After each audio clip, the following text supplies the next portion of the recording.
Where do our loyalties lie? So why Ahmadiyyat? They're not fanatics, they're sick. To make a better world for everyone. With real stories, There's nothing that I've done differently, I've just been me. real issues, Is it possible to be loyal to two different countries? real views. This is Real Talk Canada. Assalamu alaikum. Welcome to another edition of Real Talk Canada. My name is Omer Khan and we're here in Beth Anur Mosque in Calgary, Canada. The topic we will be discussing today is drugs and alcohol abuse. The use of illegal drugs and the drinking of alcohol is very common in today's youth. It has devastating results. So the question is, why do so many youth try it? We will be discussing this and much more on today's program. We have with us our guest panelists and our studio audience. Right now, I would like to introduce our guest panelists. We have with us Dr. Safir Khan. Dr. Khan works as a psychiatrist at the local hospital in Calgary. Dr. Safir Khan, assalamu alaikum and welcome to the program. Wa alaikum assalam. Thank you. And next to him, we have Mudassir Rana. Mudassir Rana works as a police officer for Calgary Police Services. He has been working with the CPS for the past 6 years, and he is an active member of the community.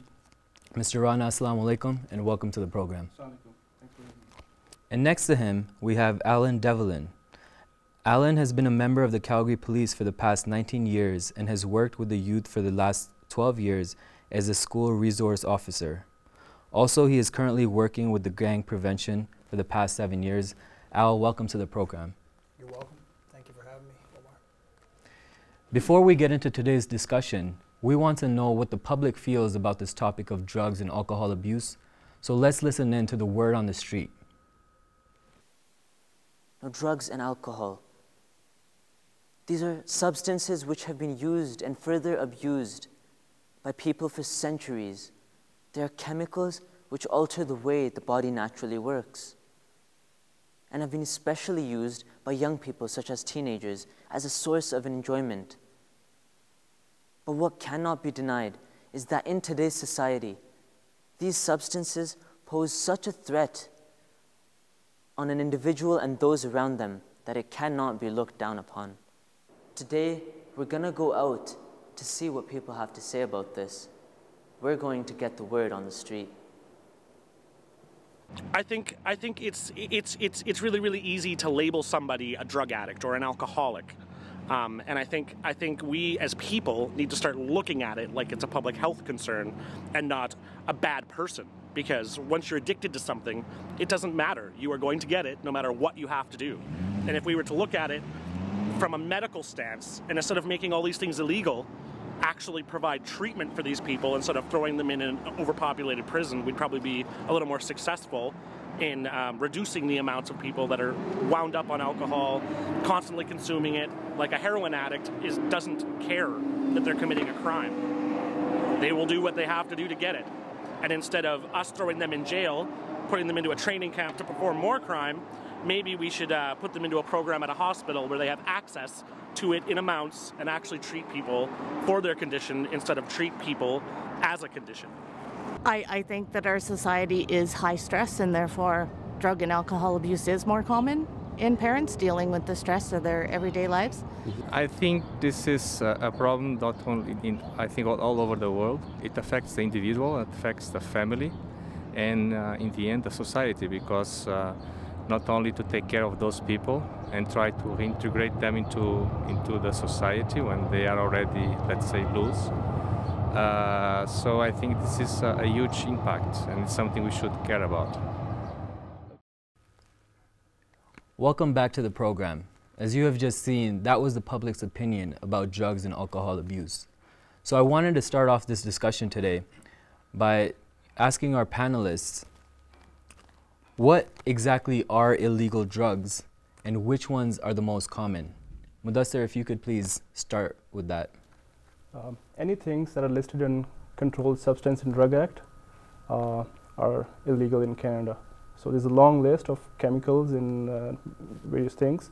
The most common that we see on the street are marijuana, cocaine, including crack cocaine, heroin, morphine, methamphetamine. The other names for that are crystal meth, crystal, crank, speed, hallucinogens like LSD, acid, the magic mushrooms, PCP, MDMA, also known as ecstasy, ketamine, also known as Special K, other pharmaceutical agents like codeine and Valium, oxycodone, and some precursors like ephedrine. These are most commonly used on the street. Okay, that's a lot of drugs. Dr. Khan, I wanted to ask you, in your experience with dealing with your patients, what are more common drugs that are you see that are being abused today? I would like to include alcohol in the list as well, though it's not illegal, but it has significant consequences and very negative impact on mental and physical health. So this is the most common problem we see in the emergency rooms and in the community. The second most common here is marijuana. I have seen, like I met with kids as young as 11-year-old and using this drug marijuana. Then second most common after this is cocaine, and then other drugs come like usually in the teenagers' parties, which is like ecstasy, speed, amphetamines, all those things. Okay, I had a quick question for you. I hear this a lot of times, crack cocaine. Is this one drug or is there a difference between them? If so, what's the difference? I think Mudassar Sahib must have seen that when he has arrested people, but these are two different, I mean, this is basically same thing, but this is in the different forms. Okay. Al, I wanted to ask you, with your experience, and you have many years of experience dealing with different gangs and people on the street, what are some of the most common problems you've seen with drug abuse, especially with gangs, and some of the trouble people get themselves in by abusing these things?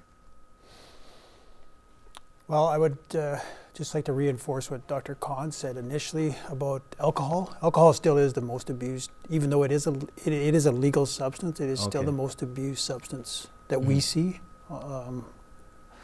It far and away is more abused than marijuana or crack or powder cocaine.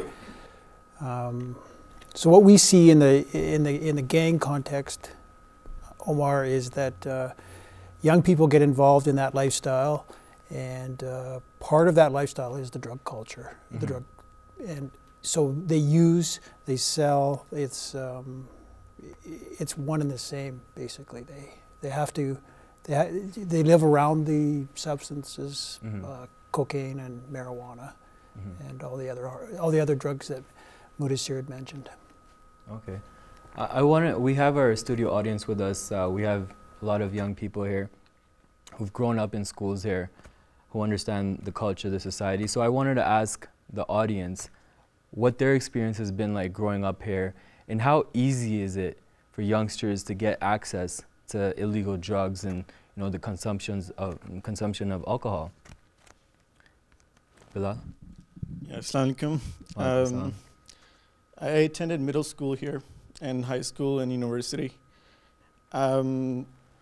Drugs are available everywhere. Right from middle school to high school, and even more predominantly in universities. Alcohol is somewhat more restricted, in my opinion, just because there is a legal age of drinking. So the access to it is, believe it or not, tougher than actual drugs. Okay. So that's just something that's an observation. But more commonly, drugs that are available in high schools, marijuana, it's referred to as the gateway drug. The gateway meaning, this is your opening to all the other lists that Constable Rana just went over. So very easy. I mean, if you are interested in it, you will find your way to it at your local school. Really, it's that easy? Yeah. Anyone else want to share like their experience of growing up here? Well, from my childhood, I never particularly was involved in crowds that would be involved in drugs, but into high school, despite the fact that I wasn't involved, I would notice discussions going on in class and DOs being formalized and, completed in class. You'd hear students, saying, this is for this much, if you get this many grams, it's going to cost you that much. So how's about that? And that's for someone who's not even involved. So you can imagine how easy it is.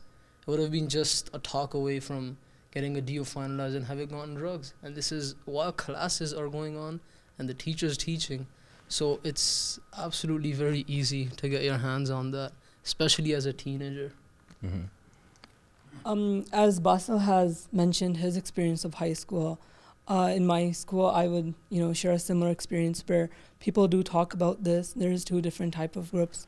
This starts happening around middle school, where it's either you are involved with stuff like this or you're not. So it really depends on what type of group you hang out with.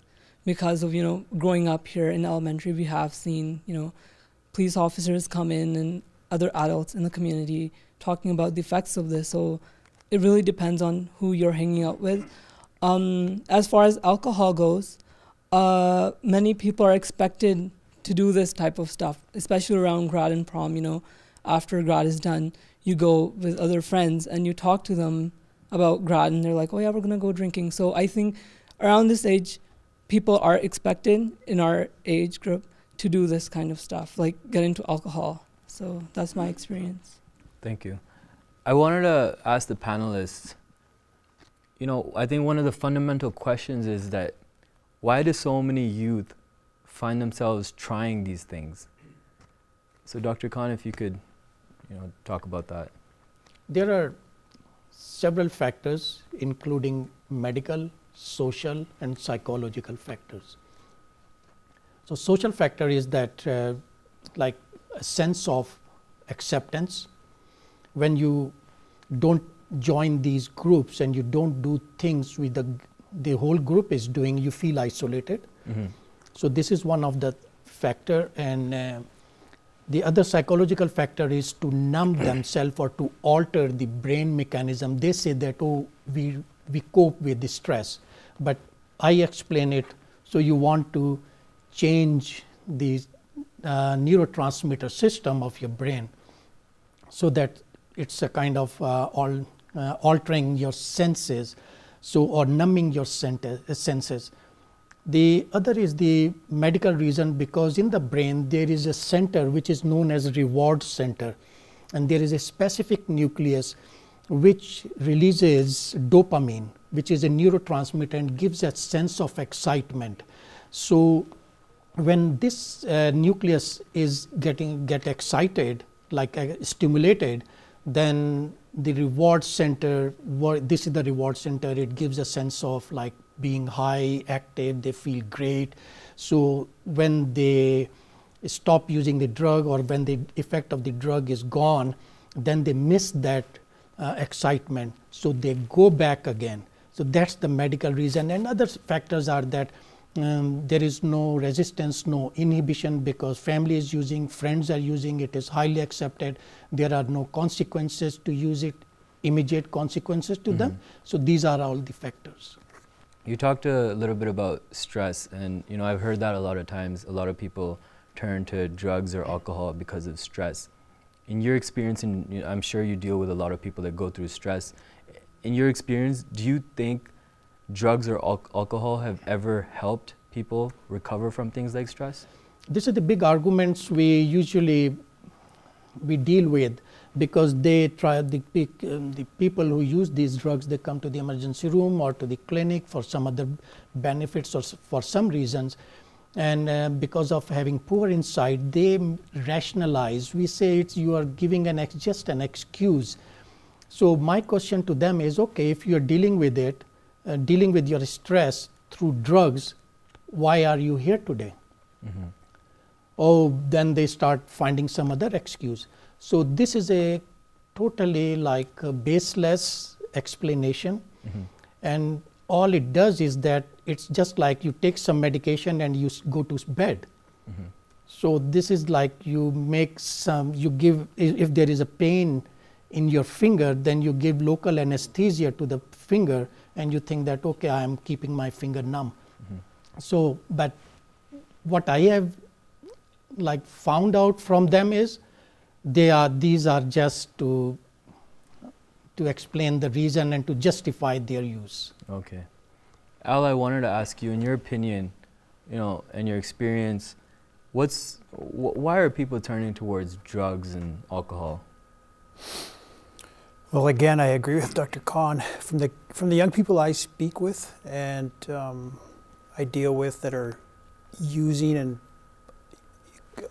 abusing substances like illegal drugs or alcohol, a lot of them will say that marijuana especially, they'll say that it helps me to control my mood. So I'm not a psychiatrist or a psychologist, but it would appear that a lot of these young guys have a pre-existing anger issue or anxiety issue, and the marijuana helps them to keep their mood under control, and it helps them to cope, albeit it's a negative coping mechanism or a negative coping intervention to help them, but that's what they choose because they're not aware or they don't have that access to good medical care through like a psychiatrist or a psychologist. How about you, Mudassir? What have you seen, what reasons have you seen that people turn towards drugs and alcohol? I echo the same things that Dr. Khan and El has mentioned. Peer pressure. Some people have psychological issues like depression or anxiety. I also noticed some people want to just experiment. They're just curious. They just want to try something new. But what happens is once they try something new, they experience a good high. And then they say, okay, well, it's pleasurable. So they go back again to do it for pleasure. And once they do that, they just want to achieve the same high over and over again till they find out that they are addicted to it. I would like to add to it that sometimes some people, especially teenagers, they want to punish their family members. So I'll go and use the drugs. This is how their way of punishing their families. Really? Yeah, rebellious kind of behavior, okay, because it will hurt their parents or other beloved ones if they have some conflicts and justify, and then while they are intoxicated, they will send a note, okay, goodbye, sorry for giving you trouble, and then the other person calls police, they are brought to the ER. So this is another factor. And I've heard many times, seen commercials on this and messages on the radio about how some prescription drugs are being abused. And it's actually led to quite a few deaths. Dr. Khan, if you could please touch on that. Yeah, this is the most common drug which is being abused by chronic, like those people who have chronic pain. It's the codeine. We call narcotics, which is morphine. It is pretty expensive in the market on the street. Okay. Once you get addicted to it, people have sold their trucks. People have they get involved in robbery. You name it. They sell jewelry. They sell their items from home. So it is a pretty addictive drug. And now there is a program, methadone program, which is kind of the same. It gives you same sense of same feelings, but there are different programs to deal with it. But morphine and codeine is one of the major problem, which is unfortunately the causes some doctors because they have to write initially and then they go to the other doctor, they fill another prescription, then they start abusing it. Okay. I wanted to ask our police officers, in a situation, I understand a police officer's approach to illegal drugs on the street, but how would police officers handle a situation like that where, prescription drugs are being abused?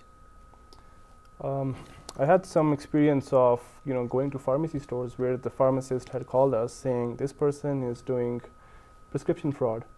So same thing as Dr. Khan was mentioning, that they have a prescription for one drug, they will go and try other pharmacies to get the same drugs for themselves or to sell it to other people. So they are charged doing prescription fraud, basically.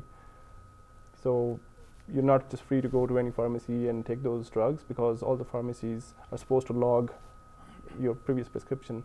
And that's why if they're doing it, if they're committing that act, then they can be charged for that. Okay. I remember once I prescribed a patient about 20 tablets, some of those tablets. Of codeine? Yeah. Okay. No, it was actually benzodiazepine, Okay. Valium.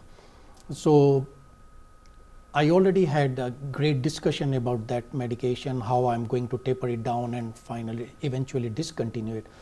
So I wrote him 20 tablets. That evening, the pharmacy called me and said that this is your patient and did you prescribe 200 tablets? I remembered it, so I said no. So he faxed me the copy and we took action against it. And so he made a very beautiful, he added another zero. Okay.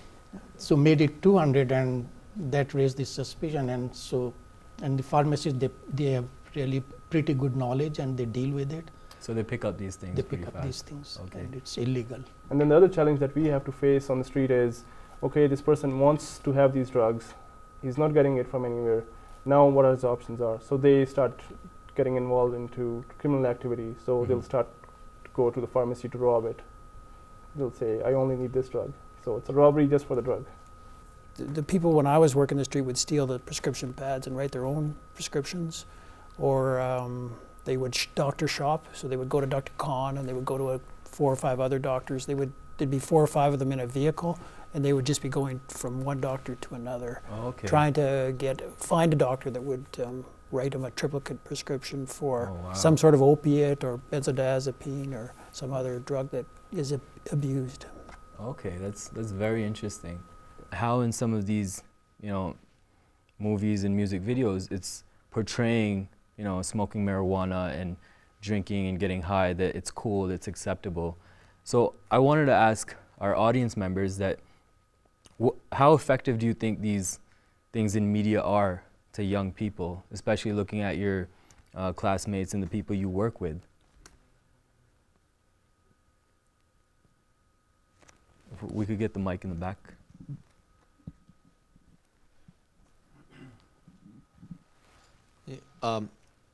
From what I've observed and what I've seen, the hip hop culture and soul that has recently become even more vicious in this, it has severe influence on people. It creates this whole ideology, and they actually pretty much quote from right off, songs to promote this kind of concept. Like as in, sometimes they may show it as it's a joke and stuff, but they find comfort in this, and I definitely think it's affecting them because it's even like subliminal messages, just continuously watching. Like there was one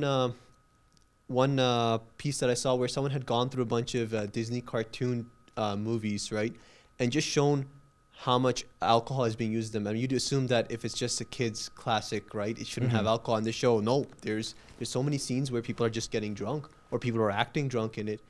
I think it's a definite factor that influences them. It's unfortunately it starts at a very young age when sometimes they can't even tell what's going on. It just becomes more and more acceptable, and as they get older, it grows and grows and grows, and until it's completely normal to them. So you think these messages are having a negative effect on young people? In my opinion, in my opinion, there's no doubt to me that it is working. As in, whether they're intentionally trying to promote it to sell these products, it's definitely working. Okay. Bilal, you had something to say? Yeah, just wanted to comment on what we see on TV. I think, yes, first of all, they do have an influence, but it's supply and demand. I mean, last year, final season of a show called Breaking Bad came out. It broke records. This show is about crystal meth. Yeah. I mean, you can see the popularity of this show amongst not just youth, but all the age groups. So they're just supplying the demand that's just feeding off it. You have movies from Hollywood coming out, and if you want to throw comedy in there, you throw a pothead, right? And everybody would have a laugh, have a good time. So I think it just comes down to our own nature that we are receptive to these things on television. So they're just kind of feeding the supply, right? Yeah, Did anyone else want to comment?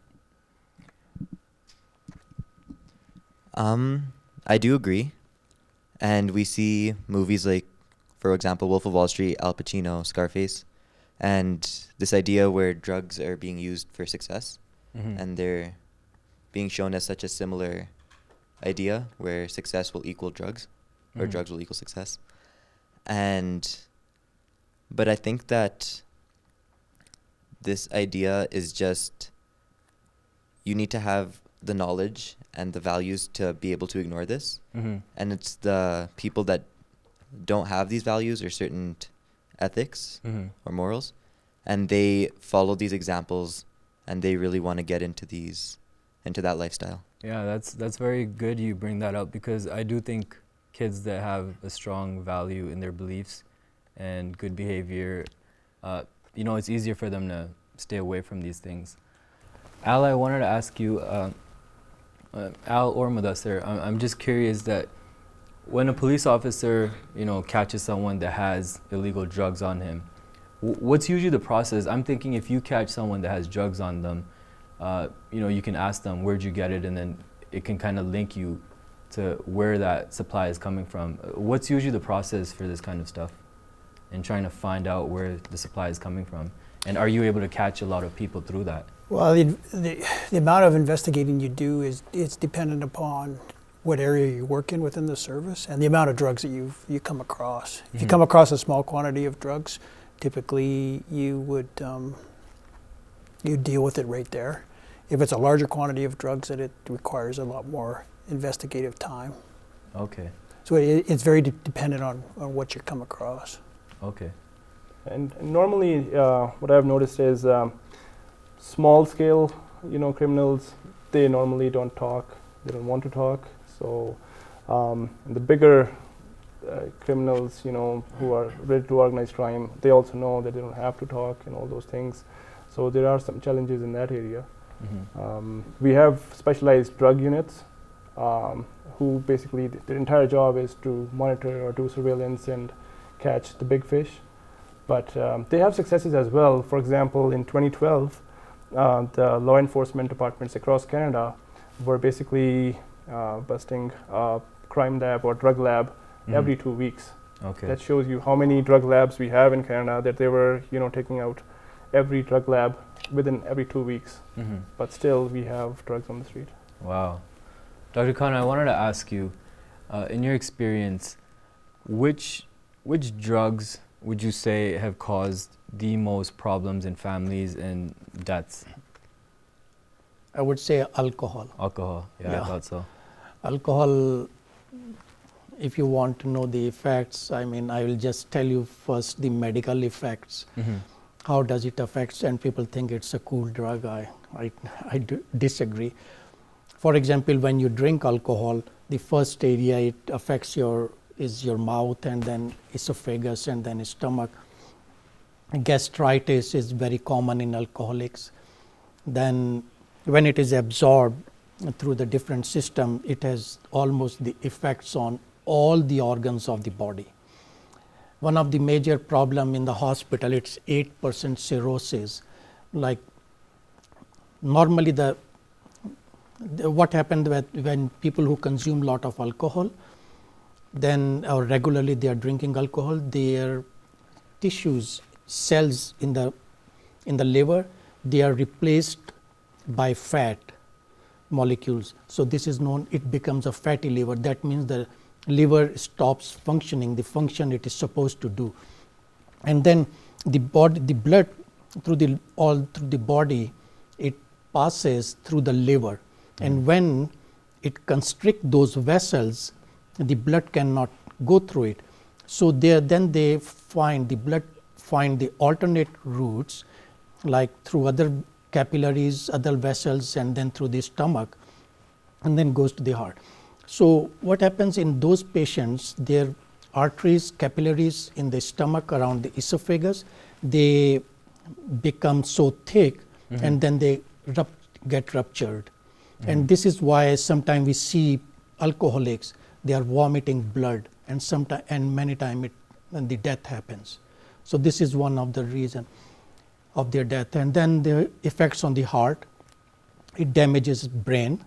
So in chronic alcoholics, we see the memory problem, which is because they have vitamin B deficiency, B1, which is very essential for mammillary bodies in the brain. So when you talk to those people, when we talk to them, they will answer you, yes, I live there, I'm doing very well. But what they do is that they add another sentence to fill the gap. Okay. And to just continue this sentence, just to give an impression that they are doing very well. They don't know. It's an automatic, it is the reflex action. Mm-hmm. You name the organ muscle deficiencies, Mm-hmm. and then the effects on the bone. Osteoporosis is very common in chronic alcoholic. Then psychological effects, sleep, depression, suicide, very common in them. Mm-hmm. And I think you can tell about that motor vehicle accidents. Yeah, so other than like medical reasons or problems with alcohol and any of the drug, so basically I think Dr. Saab can explain that more. All these things that they do is they affect your judgment process in the brain. So if you're under the influence of intoxicants, any intoxicants, drugs, alcohol, your judgment is impaired. So what happens once that judgment is impaired, you make wrong decisions. So you'll have a huge fight with somebody. We go to parties where there were stabbings, or you will get behind a wheel and you'll be driving. So there's an organization called MAD Canada, Mothers Against Drunk Drivers, and they did some studies and estimates. So every year, about 1,500 people die, at least 1,500 people die of car accidents, fatalities. 64,000 due to alcohol. Due to alcohol Yeah. and drugs, yeah. Mostly alcohol is a factor. 64,000 injuries. So somebody has, lost a limb or arm, any major injuries, 64,000 injuries. If you want to find out more stats, 1 in 3 people which die where alcohol was a factor, those people were under the age of 25 years of age. So Mhm. mostly youngsters are involved in these car crashes where alcohol was a factor, and people either died or suffered serious body injuries. It's not only driving a car or truck, also ATVs, boats, snowmobiles. I remember first year of my service, I was responded to a call where this person consumed a lot of alcohol, and he got onto his snowmobile, and he was driving. He was just north in the acreage here, and because he was impaired, he didn't realize that he had come to the end of his acreage, and there was a barbed wire or metal fence, and basically it cut his neck. Wow. So yeah, that's horrible. The major factor is your judgment is impaired, and you will end up doing something totally dangerous for yourself and others. Okay. Al, I was wondering, have you seen these type of things on the street? Oh yeah, what Dr. Khan and Mudassir are talking about are the social costs of alcohol and other drug abuse, and the social costs they're huge. They're immeasurable. That's how big they are. Mhm. You see, like the incident that Mudassir describes, the effects on families and the effects on the burden on our healthcare system, the cost of that, the burden on our justice systems. We were speaking about it at dinner. It basically impacts all of the public systems that we have. Yeah. It's interesting all of you bring these statistics and your experiences up because in Islam, in the Holy Quran, it says something very interesting about alcohol specifically. It says that, yes, alcohol has certain good things, but because the negative things outweigh the good things, that's why Muslims aren't allowed to, indulge in alcohol. And, that it just makes so much more sense when all of you are sharing your stories. Dr. Khan, I wanted to ask you, we've touched a lot about the medical aspect and, what happens on the street. But from all the people you meet, families and different patients that come to you, what effect does alcohol have in, making things difficult in families? I say that wherever there is alcohol, the peace walks away from the home. Mm-hmm. So this is very common because when they get drunk, they end up in having arguments. So their poor health, their financial problems, and constant fighting. Depression, I call alcohol depressogenic. Mm-hmm. People come to us for the treatment of depression, and they keep using alcohol. And I said, it is just like you are treating, I'm treating somebody with diabetes, and the person says the insulin is not working, other medications are not working, just because those medications try to control your blood sugar, but then you keep taking lot of sugar. So this is like you're taking some depressogenic, and then how you are expecting the benefit from it. So when somebody it becomes an alcoholic or starts using alcohol, it impairs their relationship, definitely. It causes problems with interaction because their judgment gets impaired. And many women, they come to me and they complain that they cannot communicate with their husbands because when they come from work, they start drinking and then they are not available. And it does not make sense to talk to them. Mm-hmm. And when they go on holidays, all they are doing is just using drugs. So they don't spend quality time. If both parents are like alcoholic, huge negative impact on kids. So as in another program, I said that it is a study showed that sons of an alcoholic father has great risk of becoming an alcoholic as an adult, and the daughters, they suffers from depression as an adult. Okay. And many of my patients, they are suffering from severe depression, anxiety, their problem with having good sleep, or a lot of issues. And when you go into the history, and I always ask them the childhood history, the moment they say, yeah, there was alcohol in our family, my father would get violent and abusive and like humiliating. So poverty is common in those families. Mm-hmm. So there is a huge, like, no end to the problems. You know, it's so interesting all of you bring this up because, you know, in the media, they make it sound like, you know, alcohol is, you know, sometimes I ask youngsters which are the best commercials, and they're like, you know, beer commercials. And it's funny that all this information that we're getting right now, no one ever highlights it. No one ever highlights, you know, the accidents, the deaths, the broken families. So it's really interesting, you know, talking about all these things. Mudassir?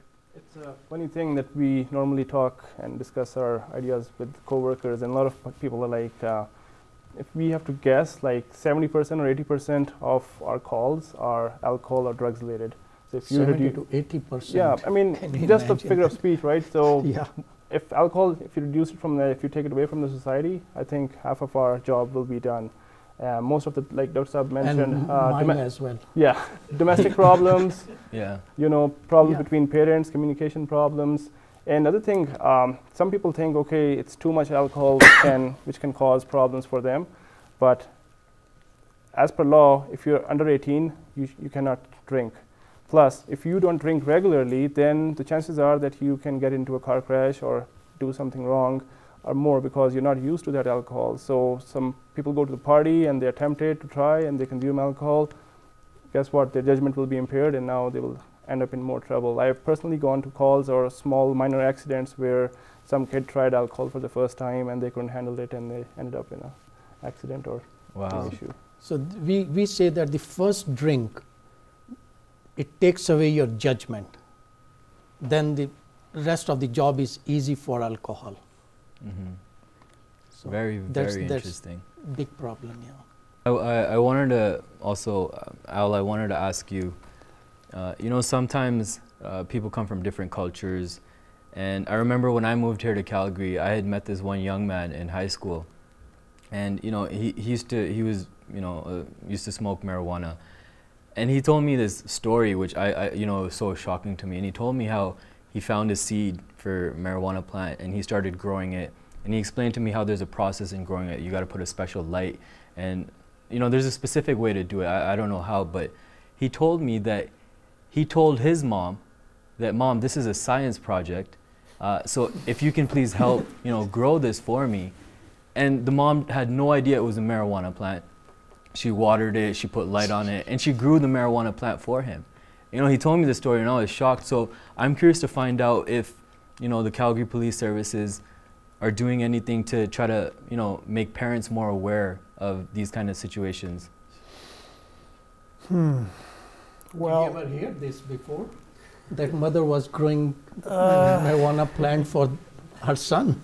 Kids are creative these days. We talked about that actually at dinner, Omar, in that a lot of the behavior you see in young people is modeled by their parents, and because the greatest influence in the young person's life is their family unit, and so we talked about a lot of the young people that have substance issues are they come from homes where that exists as well. So okay.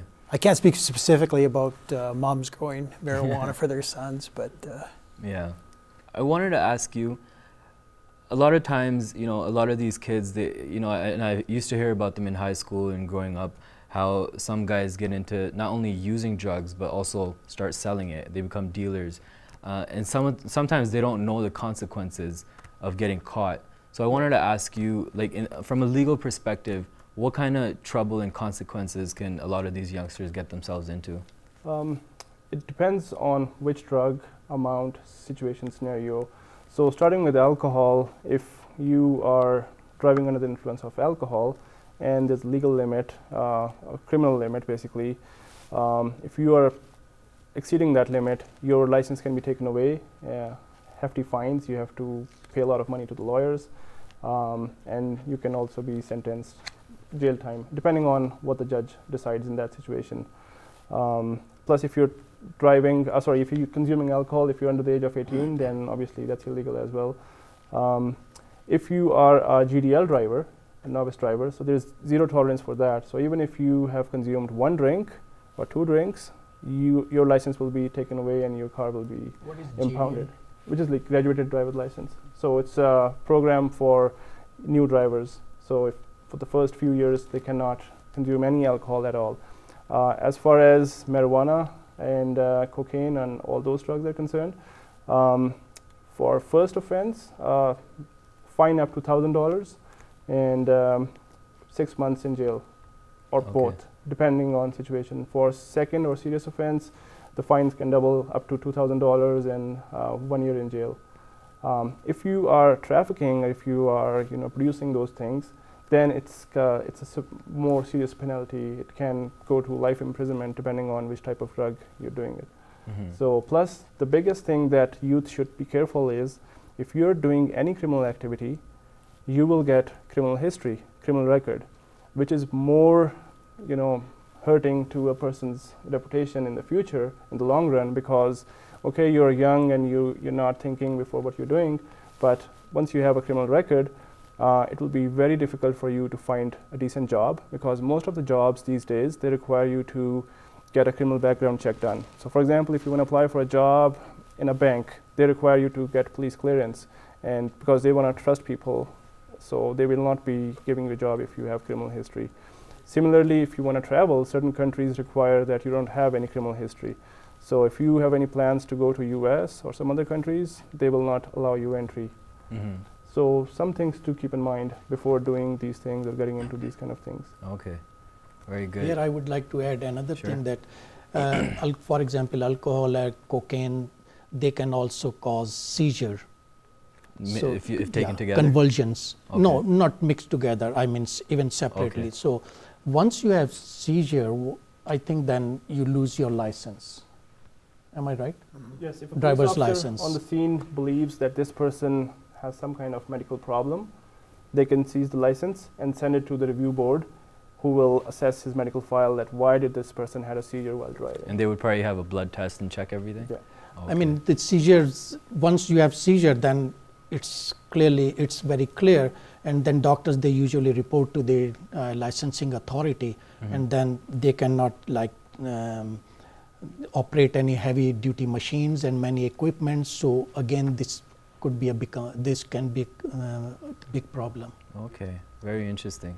I wanted to ask our audience, and I'm sure that a lot of our young men here have known or run into people that are involved in drugs or selling. Have any of you ever come across people that have kind of really ruined their lives and kind of gone downhill by getting involved in these type of things? And I would assume, gang-related activity comes into play, fighting, money problems. Yeah.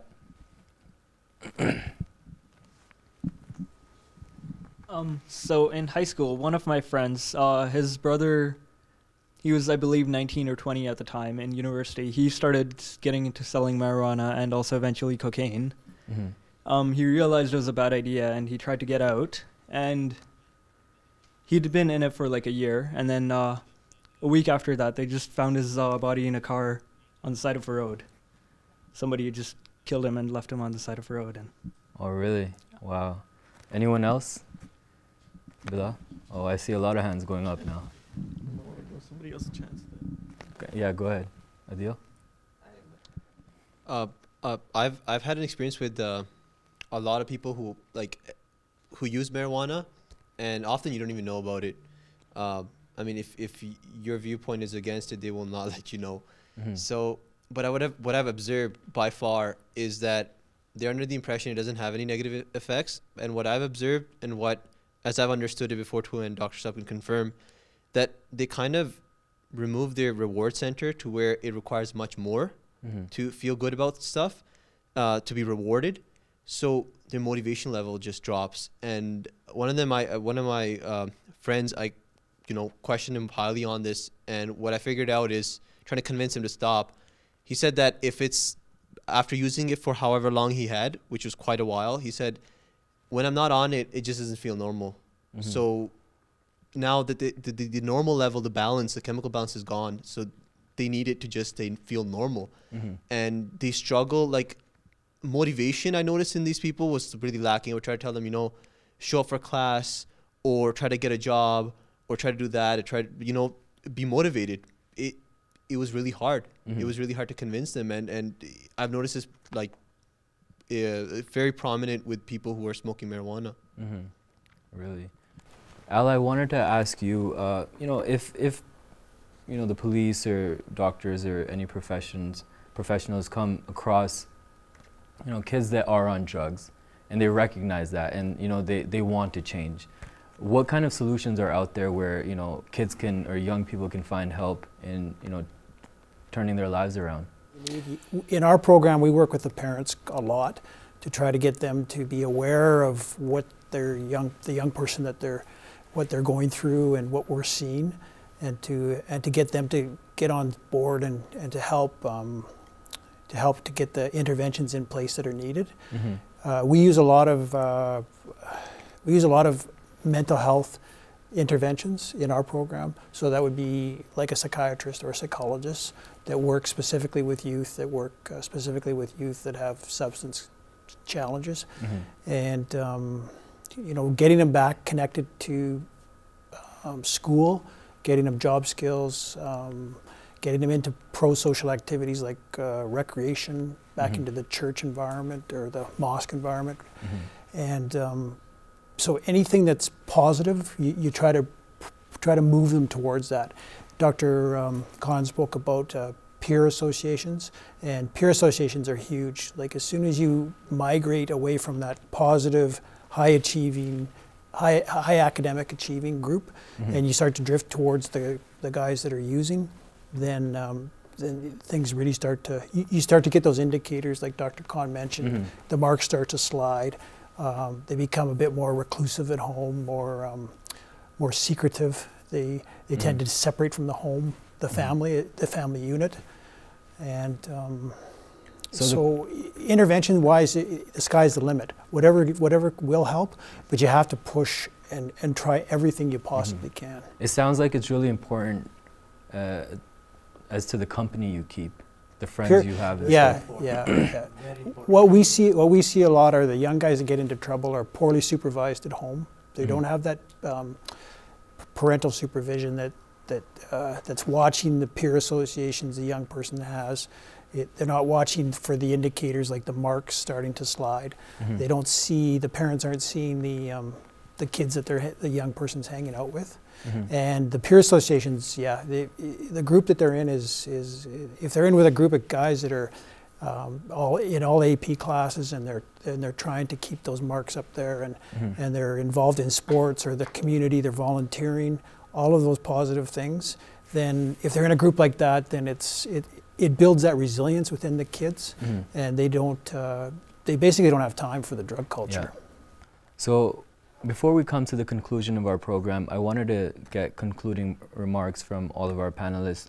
So briefly, if all our panelists can, what message would you like to give a lot of these kids that are either on drugs or are in a situation where they're thinking about starting drugs and alcohol? Dr. Khan? It looks very exciting for many people, like using these drugs, but I assured them that at the end of the day, they will regret.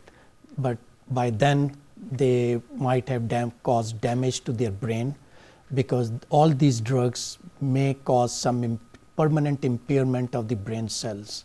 Remember this. So the best way to protect your future is just say 2-letter word, no, and think about your values and look at your future. And change your environment. If you have some problem, the risk of craving will still be there, because this is the biological system. Even thought or talking about those drugs will cause craving if you have stopped. So just say no and think about your family. Mudassir? Few things that I wanted to mention in my message to the youth is, first, doesn't matter if it's legal or not, doesn't matter if it's have any negative effects or not. God says any intoxicants are bad for you, even in small amount. They might have their benefits, but their harm outweighs those things. So if you have clear goals set up for you, that you want to achieve higher spiritual status and you want to succeed in life, that's your first answer. Secondly, yes, it's illegal and it can have negative consequences for you. So see the bigger picture. You don't have to get into peer pressure, because after a few years, nobody will know what the other kid did. If you succeed, you'll be happy, you'll live a happy life, as opposed to other people who got into drugs and became addicts and became homeless people. So if you see anything positive in the media or in your environment, it's not long lasting. Yes, it's lucrative, people make money out of this business, but in a few years, it's very short lifespan for these kind of people. So look at the bigger goal and set your goal and try to work for that. Do some positive things, get involved in sports, volunteer work, read books. And if you want to do anything in life, research about it.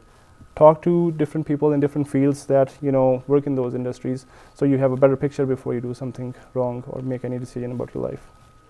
Al?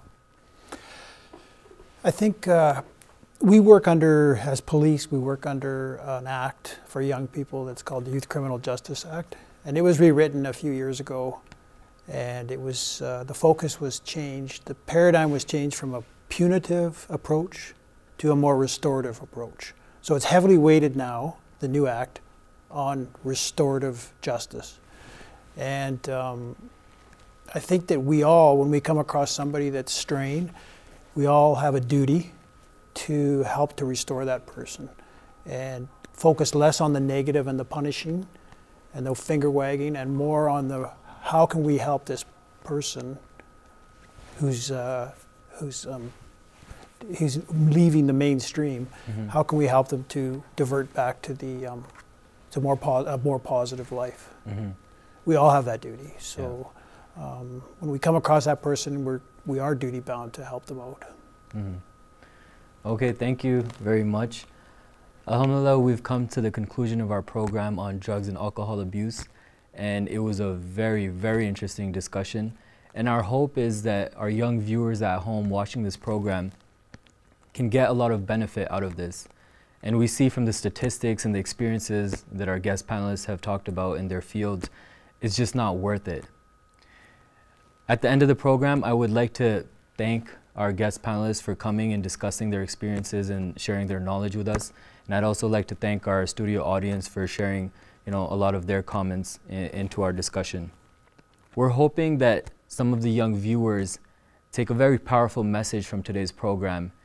And at the end of the day, if they come into situations where, they're peer pressured to get into the life of abusing drugs and alcohol, as you can see from today's discussion, is just not worth it. Also, if any of our viewers are interested in watching other episodes of Real Talk, please visit the website on the bottom of your screen, www.mta.tv/realtalk. Please join us again for another edition of Real Talk. Until then, Assalamu alaikum.